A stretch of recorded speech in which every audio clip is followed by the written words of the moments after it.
하가라의 아들 느헤미야의 말이라. 아닥사스다 왕 제20년 그스르월에 내가 수산궁에 있는데 내 형제들 가운데 하나인 하나니아가 두어 사람과 함께 유다에서 내게 이르렀기로 내가 그 사로잡힘을 면하고 남아있는 유다와 예루살렘 사람의 형편을 물은즉 그들이 내게 이르되 사로잡힘을 면하고 남아있는 자들이 그 지방 거기에서 큰 환난을 당하고 능욕을 받으며 예루살렘 성을 허물어지고 성문들은 불탔다 하는지라.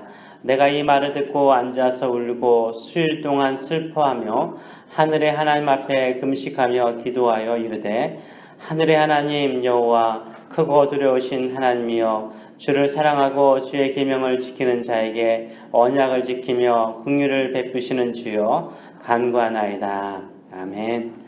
오늘 이 말씀을 가지고 나의 관심은 어디에 있는가라는 제목으로 같이 은혜를 나누기로 합니다. 성경은요, 거룩한 책 아닙니까? 거룩한 것이기 때문에 한 개인의 어떤 성공담이라든지 영웅담을 이야기하지 않습니다. 성경의 주제는 성공이 아니고 우리가 받는 축복이 아닙니다. 성경의 주제는 하나님의 나라입니다. 하나님의 나라가 성경의 중심입니다. 그래서 성경은요, 뭘 기록하냐면 사람을 기록하더라도 하나님의 나라를 위해서 수고한 성도들을 기록하고 있습니다. 성경은 하나님의 나라로 시작하여서 아담의 범죄로 말미암아 그 망가진 하나님의 나라를 주의 백성들이 어떻게 회복시켜 나가는 것을 기록합니다. 또 구약은 하나님의 나라를 예배를 통해서 어떻게 회복하는가를 기록하고 있습니다. 신약은 하나님의 나라는 결국 예수 그리스도의 십자가와 죽음 그리고 부활과 재림을 통해서 완전하게 회복되어지는 것을 기록하고 있습니다. 느헤미야서도 마찬가지입니다. 이 하나님의 나라의 회복을 기록하고 있습니다. 단순하게 느헤미야 한 사람의 개인적인 성공담을 기록하고 있지 않습니다. 여러분도 이 배경을 알다시피 느헤미야서는요, 이 남유다가 옛날에 북이스라엘과 남유다로 나눠지지 않았습니까? 이 북이스라엘은 아시리아에 의해서 멸망을 당합니다. 그리고 남유다는 120년이 지난 후에 이 바벨론에 의해서 멸망을 당하게 됩니다. 그래서 예루살렘의 성도 회파되고요, 예루살렘 성전도 파괴됩니다. 그리고 제사장들과 레위지파 사람들, 그리고 귀족들, 수많은 사람들이 이 바벨론의 포로로 끌려가게 됩니다.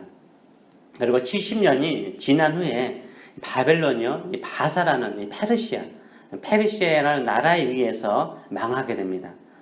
이 페르시아 왕, 이 초대 왕인 이 고레스 왕이 유다 사람들에게 명령하기를 유대의 고향, 너희의 고향 유다로 돌아갈 사람은 돌아가라라고 말합니다.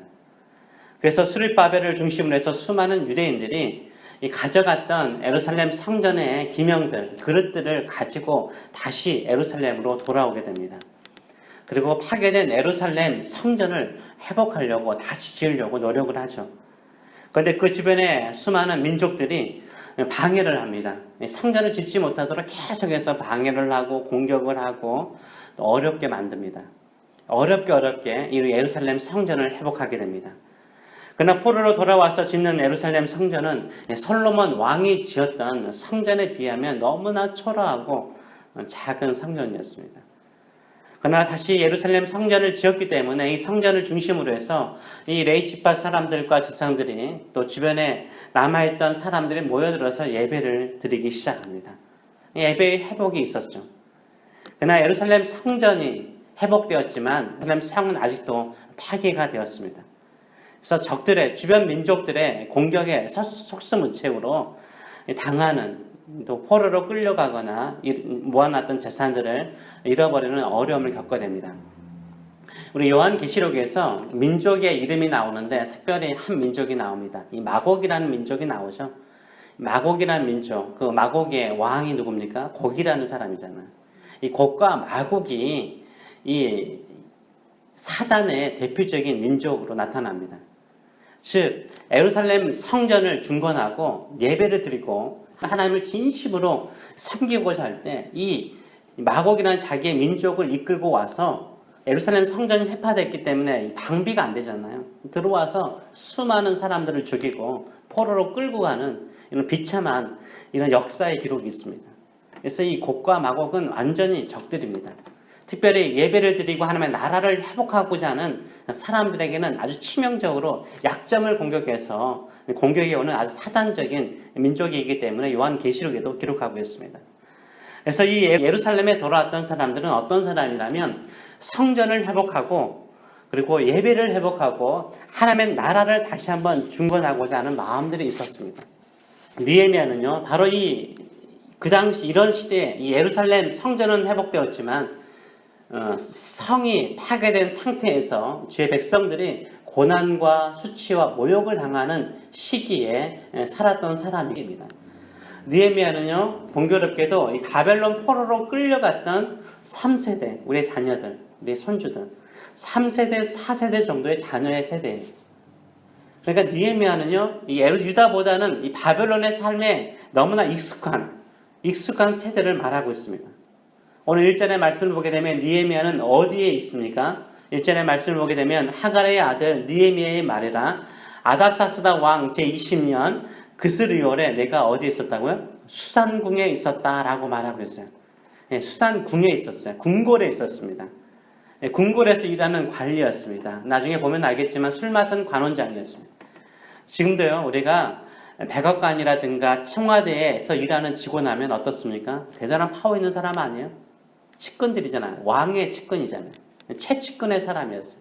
그 당시 수산궁이라는 궁궐에서 관리로 있다는 것은 이 포로로 끌려와서 왕의 측근으로 살았다는 것은 대단하게 성공한 사람을 말하고 있습니다. 이미 느헤미야는 출세한 사람이었어요. 안락함과 평안함을 누리면서 편안하게 살 수 있는 사람이었습니다. 그런데 예루살렘을 방문했던 자신의 형제들 가운데 하나니야와 친구들을 만나게 됩니다. 그들에게 무엇을 묻습니까? 이전에 말씀을 보게 되면 내 형제 중에 하나인 하나니야가 두 사람과 함께 유다에서 내게 이르렀기로 내가 그 사로잡힘을 면하고 남아있는 유다와 예루살렘 사람들의 형편을 물었다라고 말하고 있습니다. 여기서 사로잡힘을 면하고 남아있는 사람들, 이 유대 사람들이 누군가에 대해서 해석이 다양합니다. 바벨론의 첫 번째, 두 번째, 세 번째 공격에 의해서 망할 때 남았던 사람인가 아니면 다른 사람인가 라는 해석이 있습니다. 저는 두 번째 해석을 선호합니다. 이 곡과 마곡. 이 곡과 마곡이 와서 제대로 한번 예배를 드려보고 싶고 하나님의 나라를 회복하고 싶은 사람들, 그 먼 거리에 와서 힘들고 어렵게 살고 있는 사람들을 공격해 왔습니다. 다시 살아남은 사람들을 말하는 거죠. 힘들고 어려운 상황 속에서 예루살렘을 벗어나지 않고 다시 한번 예배를 회복하고 교회를 회복하고자 하는 그 심령으로 남아있는 사람들을 말하고 있습니다. 근데 이것이 바로 느헤미야의 관심이었어요. 느헤미야는 질문을 통해서 뭘 보여주고 있습니까? 자신의 관심을 보여주고 있습니다. 사람들은 무엇을 질문하느냐에 따라서 그 사람의 관심이 어디에 있는가를 우리가 알 수 있습니다. 아이들의 유아 교육에 관하여서 많은 질문이 있는 사람은 누굽니까? 바로 이 어린 자녀를 둔 부모가 이런 질문을 많이 하죠. 세계 여행에 대한 질문을 많이 하는 사람은 세계 여행에 대한 관심이 많은 사람들을 말하고 있습니다. 느헤미야는 무엇을 물어보고 있습니까? 느헤미야는 바로 3절의 말씀을 보게 되면 예루살렘에 남아있는 사람들에 대해서 물어보고 있습니다. 즉 예배의 회복을 위해서 돌아간 사람들, 교회의 회복을 위해서 돌아간 사람들에 대해서 그 형편을 묻는 것을 통해서 그가 무엇에 관심을 두고 있는가를 보여주고 있습니다. 그들의 형편이 어떻습니까? 3절의 말씀을 보게 되면 그들이 내게 이르되 사로잡힘을 면하고 남아있는 자들이 그 지방 거기에서 큰 환난을 당하고 능욕을 받으며 예루살렘 성은 허물어지고 성문들은 불탔다 하는지라 라고 말하고 있어요. 이 큰 환난을 당하고 모욕을 당하며 예루살렘 성은 회파되고 성문들은 불타버렸다라고 말합니다. 예루살렘으로 돌아간 사람들은 예배의 회복을 위해서 가장 먼저 돌아간 사람들이었습니다. 근데 그들의 형편이 어떻습니까? 너무 힘든 상황이에요. 자신의 안전과 자신의 형편들을 지킬 수 없는 상황인 것을 말하고 있습니다. 그들은 바로 남은 자들이죠. 귀환한 자들입니다. 무너진 교회를 다시 한번 회복하고 무너진 예배를 다시 한번 회복하기 위해서 헌신한 사람들입니다. 그런데 그들의 형편은 어떻습니까? 전혀 보호를 받지 못하는 형편, 모욕을 당하는 형편, 오히려 더 큰 환난을 당하고 있는 형편들을 그가 듣게 됩니다. 지금도요 마찬가지인 것 같아요. 세상에는 많은 교회들이 있습니다. 그래도 교회 가운데 무너지는 교회들이 참 많아요. 그런 소식들을 많이 듣지 않습니까? 외부의 적에 의해서, 외부적인 핍박에 의해서 무너지는 교회도 많지만 또 자체적으로 무너지는 교회들도 많습니다. 저 중요한 것은 뭐냐면 그래도요, 무너지는 교회를 위해서, 버려져가는 교회들을 위해서 회복하기 위해서 다시 돌아온 자들이 많아요. 그런 자들이 참 위대한 역사를 이루는 거죠. 마찬가지인 것 같아요. 오늘 본론에 이 느헤미야가 왜 위대합니까? 그가 수상궁에서 편하게 살면 그의 인생은 성경에 기록되지 않았을 거예요. 그렇잖아요? 그의 인생이 성경에 기록되는 이유가 뭡니까? 하나님의 나라를 위해서, 예배의 회복을 위해서, 교회의 회복을 위해서 그의 인생을 헌신하였기 때문에 그의 인생이 느헤미야의 서에 기록된 것입니다.